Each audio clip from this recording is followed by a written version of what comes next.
পাহাড়ের কোলে পর্ণকুটির মেয়েটির হঠাৎ করে ঝড় এসে উড়িয়ে নিয়ে যায় তার কুটিরের ছাদ। বৃষ্টি এসে অবাধে ভিজিয়ে দিয়ে যায় তার কুটিরের প্রাঙ্গণ।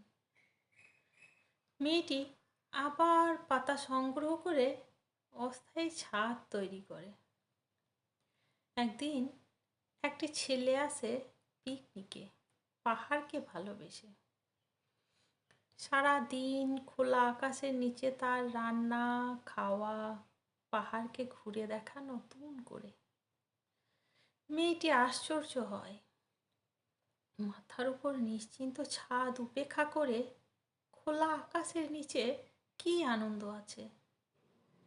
এরা হয়তো কোনো দিনও জানবে না মাথার উপর নিশ্চিন্ত ছাদের গুরুত্ব কতখানি, খোলা আকাশের বীভৎস রূপ কেমন হয়।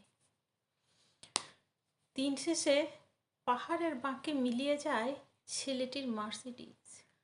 তবুও ছেলেটি প্রতি রাতে তার অট্টালিকার শীতাপ নিয়ন্ত্রিত ঘরে স্বপ্ন দেখে সেই পাহাড়, সেই পর্ণকুটির।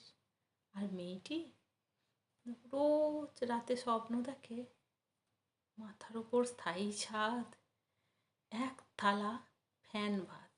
নমস্কার।